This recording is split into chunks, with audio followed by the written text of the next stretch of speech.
মনে রাখো বাপ আমার, প্রিয় বন্ধু আমার, সন্তানরা আমার, ছেলেরা আমার, ভাই আমার, যুবক, আমি যদি আর কোনোদিন বলতে নাও পারি, এই একবারই বললাম, এতটা সুন্দর জীবন নষ্ট করে দিও না ভাই, এতটা সুন্দর জীবন নষ্ট করে দিও না ভাই, মেহেরবানি করে বরবাদ হইও না, চরিত্রহীন হইও না। কোরআনুল কারীমের মধ্যে আছে, আল্লাহ তাআলা বলেন, নারীর সাথে অবৈধ সম্পর্ক স্থাপনকারী ব্যভিচারী, এই জিনাখোর, আল্লাহর কসম আল্লাহ বলছে, ইউদাআফ লাহুল আযাবু ইয়াউমাল কিয়ামা। ব্যভিচারী, জিনাকারী, জিনাকারী, ব্যভিচারী। মনে রাখবা ছেলেরা, নারীর সাথে কেউ যদি কথা বলে, সেও চোখের জেনা করে। নারীকে যদি কেউ হাত দিয়ে ধরে স্পর্শ করে, সে হাতের জেনা। কথা বললে জবানের জেনা, কানে শুনলে তার কথা ভিন নারীর আওয়াজ, অথবা তার ভালোবাসার বিশ্রী কথাবার্তা, অবৈধ কথা, তো এটা কানের জেনা। তার সাথে পায়ে হেঁটে এগিয়ে গেলে পায়ের জেনা। অন্তর দিয়ে কল্পনা করলে নারীকে নিয়ে, অন্তরের জেনা। আর লজ্জাস্থান দিয়ে জেনা করলে সেটাও জেনা। আল্লাহর কসম, নবী বলছে সবটাই জেনা। চোখেরটাও জেনা, হাতেরটাও জেনা, পায়েরটাও জেনা, দিলেরটাও জিনা, মুখেরটাও জিনা, শব্দটাও, আবার লজ্জাস্থানেরটাও জিনা। অতএব যে কোনো স্বামী স্ত্রীর সম্পর্ক ব্যতীত ভিন নারী, ছবি হোক বাস্তবে হোক, নারীর সাথে যার সম্পর্ক, আল্লাহর কসম, রব্বে কাবার কসম, সে ব্যভিচারী, লম্পট, দুশ্চরিত্র, জেনাকার। আর আল্লাহ বলছে, আমি তোরে ডবল ডবল ইউদাআফ অর্থাৎ ডবল রিডবল শাস্তি দেব কিয়ামতের দিন। ওয়ায়াখলুদ ফীহি মুহানা, এবং আল্লাহ বলে তারে বেইজ্জতি কইরা, লাঞ্ছিত কইরা চিরস্থায়ী জাহান্নামে ফেলে দেব। দোস্ত আমার, মনে রাখো বাপ, আমি খোলামেলা বললাম, আমি পরিষ্কার বললাম। হাজারো ছেলে তোমাদের চেহারা দেখে বোঝা যায় ভাইয়া, এইখানেও তোমরা অনেক ছেলে চেহারা দেখলে বোঝা যায় আজকের সারাদিনে এক ওয়াক্ত নামাজ পড়ো নাই। কেমনে এত বড় পাষাণ হইলা? আল্লাহকে এভাবে কেমনে ভুলে গেলা? কেমনে ভুলে গেলা? কেমনে ভুলে গেলা? কোরআন শরীফের আমি দুইটা কথা বলি। একটা কোরআন শরীফের আয়াত আছে, আমার বাপ আপনাদেরকেও শুনাই, আপনারা আপনাদের ছেলেদেরকে বইলেন। প্রয়োজনে ছেলেটাকে হাতে ধরে একটা বার চোখের পানি ফেলেন, মেয়েটারে হাতে ধরে চোখের পানি ফেলেন। আল্লাহ কোরআনে বলছে, ফাবি আইয়ি হাদিসিম বাদাহু ইউমিনুন। 29 নম্বর পারায় সূরা মুরসালাতের মধ্যে এই আয়াতটা আছে। আল্লাহ বলে, বান্দা, এই 30 পারা কোরআন আমি নাজিল করেছি, আমার সর্বশ্রেষ্ঠ কথা এগুলো। 23 বছরে আমি আমার রাসূলের কাছে এগুলো নাজিল করেছি তোমাদের জন্য। এক একটা কথা বান্দা কোরআনুল কারীমের মধ্যে আমি বারবার বলছি, আকিমুসসালাহ, আকিমুসসালাহ, আকিমুসসালাহ, 80 বারের চাইতে বেশি বলছি। ইয়া আইয়ুহাল্লাযীনা আমানু, হে ঈমানদারগণ, হে ঈমানদারগণ। 89 বার, 8, 9, 89 বার আল্লাহ এই শব্দ দিয়ে আমাদেরকে ডেকেছেন, হে ঈমানদারগণ, হে ঈমানদারগণ, হে ঈমানদারগণ। 89 বার ডাকছে। 80 বারের চাইতে বেশি নামাজের কথা আল্লাহ বলছে, ইত্তাকুল্লাহ, ইত্তাকুল্লাহ, ইত্তাকুল্লাহ, ইত্তাকুল্লাহ। আল্লাহকে ভয় করো, আল্লাহকে ভয় করো, আল্লাহকে ভয় করো। ওয়াইলুন ইয়াউমাইদিল লিল মুকাদ্দিবিন। সূরা মুরসালাতের একটা সূরাতে 10 বার, এক সূরার 50টা আয়াতের মধ্যে 10 আয়াতে এক কথা আল্লাহ 10 বার বলছে যে, বান্দা, তোমরা যারা নাফরমান, মিথ্যাবাদী, সেদিন আখিরাতে তোমাদের জন্য জাহান্নাম, জাহান্নাম, জাহান্নাম, জাহান্নাম, জাহান্নাম 10 বার বলছে। তো আল্লাহ বলতে চাচ্ছে, বান্দা, এতবার বললাম, এতভাবে বললাম, এত বড় শ্রেষ্ঠ কোরআন নাজিল করলাম, তুমি বান্দা এবার আমারে বলো যে, বান্দা, আমি আর কতবার বললে, আর কেমনে বললে, আর কোন কিতাব নাজিল করিলে, এক একটা কথা আর কতবার বললে তুমি আমারে মানতা? তুমি বলো,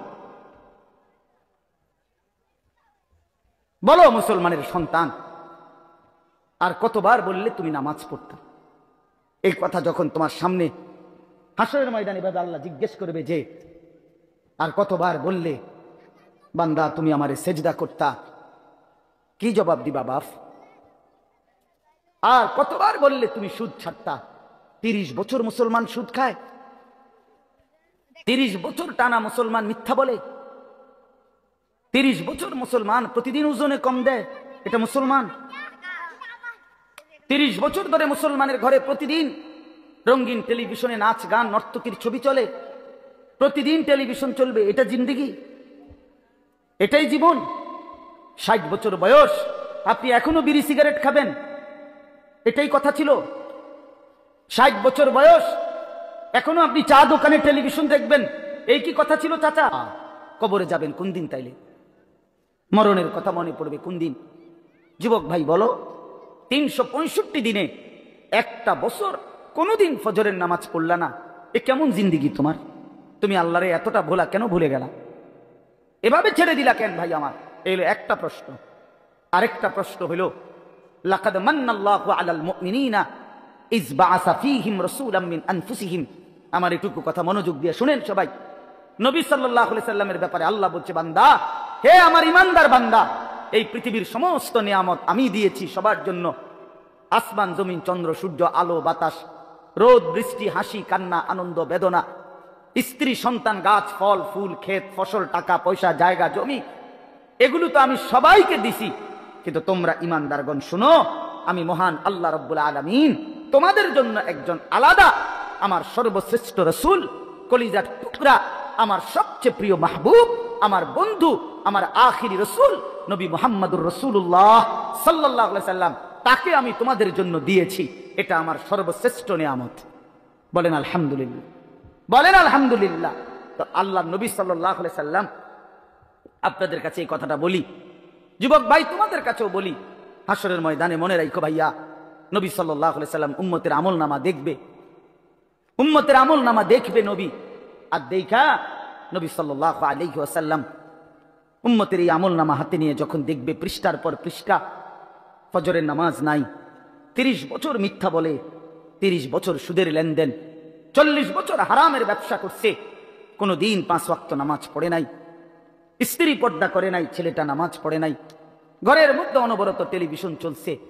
প্রিয় ভাই আমার, বাপ আমার, আল্লাহ নবী সাল্লাল্লাহু আলাইহি সাল্লাম সেদিন চোখের পানি ফেলবে আর বলবে, উম্মত, এটা কি আমলনামা নিয়ে আসছো? উম্মত, তুমি আমার এত বড় বেইজ্জতি কেমনে করলা? আমি 23টা বছর তোমাদের জন্য কেঁদেছিলাম। সারা রাত এশার নামাজের পরে নবী দাঁড়াইছে কানতে কানতে, ফজরের আজান পর্যন্ত নবী উম্মতের জন্য দোয়া করছে আর চোখের পানি ফেলছে। তায়েফের পাথরের আঘাতে পিঠটা ছিদ্র করে ফেলছি, ক্ষুধার কষ্টে পেটে পাথর বেঁধেছিলাম। উহুদের দান্দান শহীদ করা রক্ত নিয়ে উহুদের ময়দানে পড়েছিলাম বেহুশ হয়ে, ঘরের চুলায় 3 মাস আগুন জ্বলে নাই। এত কষ্ট, এত চোখের পানি, এত ক্ষুধার কষ্ট, এত রক্ত, বিনিময়ে উম্মত এটা কি নিয়ে আসলাম? নামাজ কই, সেজদা কই, রুকু কই, ফজর, জোহর, আসর, মাগরিব, এশা কই, হারাম থেকে বাঁচা কই, হালাল উপার্জন কই, জিকির কই, তেলাওয়াত কই, আমার সুন্নত কই? কেমনে এমনে ভুলে গেলা উম্মত? আমার এত বড় বেইজ্জতি কেমনে করলা? আমার এত বড় অপমান কেমনে করলা? কি জবাব দিবেন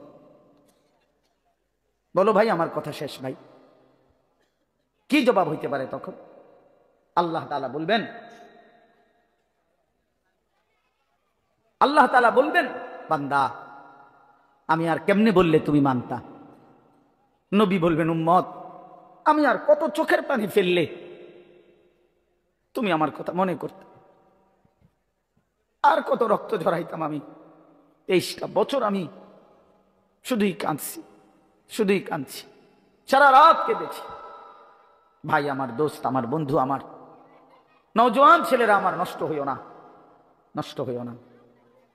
প্রিয় বন্ধু, আজীবন ফিলিস্তিনে রক্ত ঝরবে আর আরাকানে রক্ত ঝরবে, আর তুমি আর আমি নিরাপদ থাকবো, এটা ছিল, এটা যারা ভাবছিলা, আজ ইসকনের গুন্ডারা, ইসকনের সন্ত্রাসীরা এটা প্রমাণ করে দেখাইছে।